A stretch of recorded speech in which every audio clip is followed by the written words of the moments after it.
Sujet que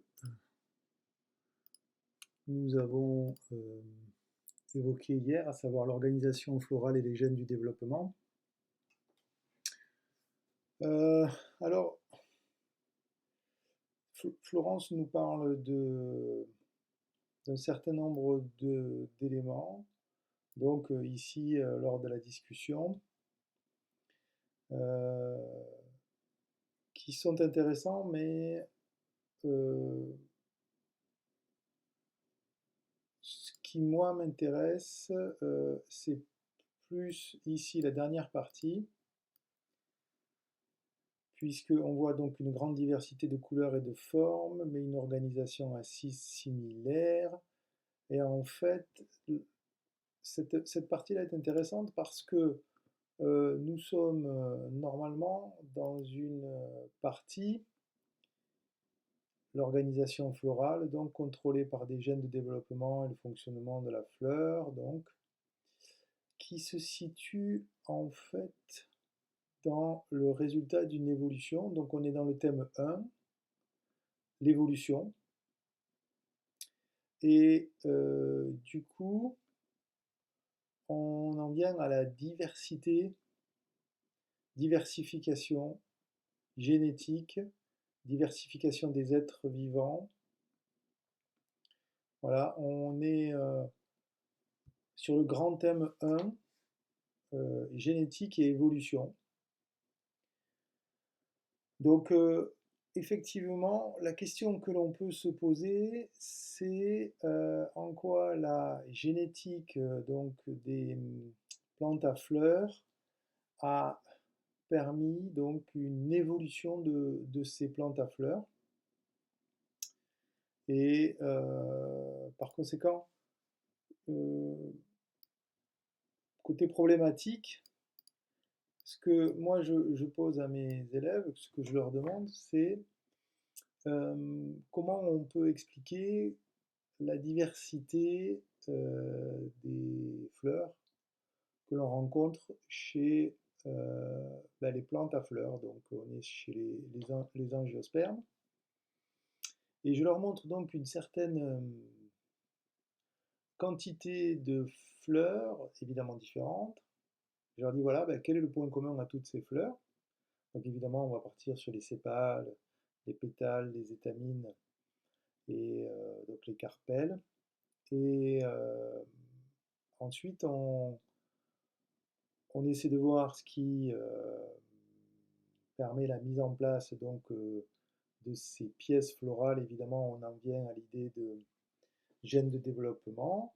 Et ces gènes de développement connaissent une certaine similitude les uns par rapport aux autres.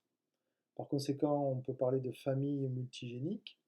Ces familles multigéniques naissent probablement donc ou sont nées, disons, de phénomènes au niveau de la méiose qu'on a vu dans le chapitre 1, hein, l'origine des familles multigéniques, la duplication des gènes, transposition donc d'un chromosome à un autre, puis ensuite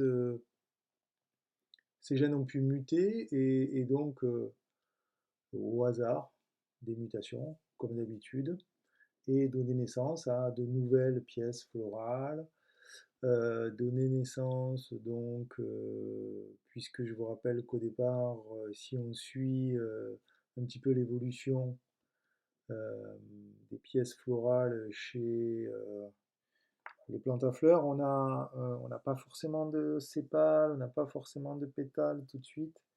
Évidemment, les pièces les plus importantes sont les pièces fertiles et pas les pièces stériles, qui elles soit protègent, soit permettent d'attirer donc des animaux. On a la notion de coévolution donc qui émerge et sous-jacent donc l'existence de ces gènes de développement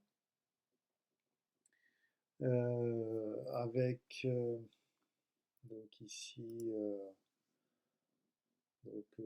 c'est les gènes du groupe A, les gènes du groupe B, les gènes du groupe C qui donc s'occupe des différents verticiles. Et donc si vous avez un gène qui ne s'exprime plus ben alors, du coup, vous allez avoir certains verticiles qui vont être surexprimés, et inversement, donc. Et finalement, ça nous renvoie au chapitre 2, à la diversification des êtres vivants, par la modification notamment de l'expression des gènes du développement. Donc à partir d'une espèce A qui porte un caractère X, si vous modifiez l'expression de certains gènes, ou si vous faites apparaître certains gènes, alors vous avez donc une espèce B avec un caractère Y et une espèce C avec un caractère Z.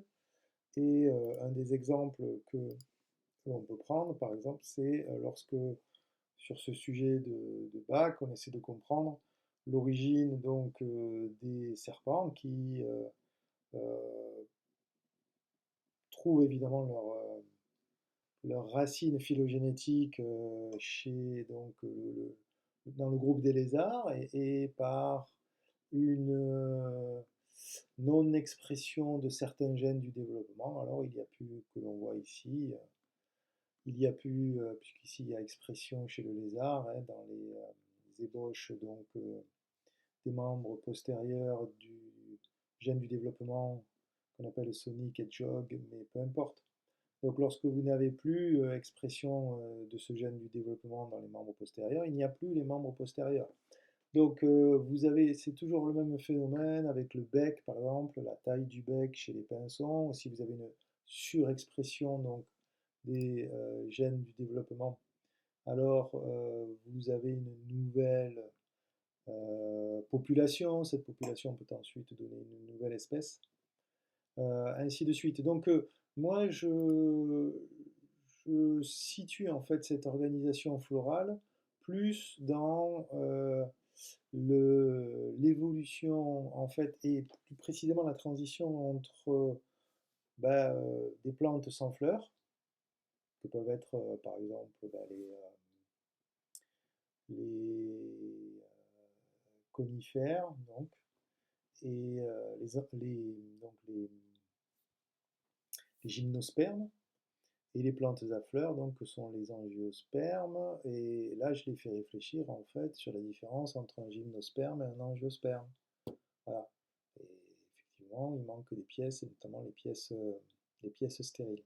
Voilà, j'espère que j'ai réussi à vous faire comprendre un petit peu le, le sens en fait dans lequel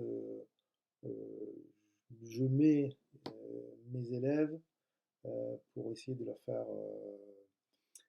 toucher du doigt l'intérêt d'étudier donc la fleur, notamment son organisation et surtout sa mise en place.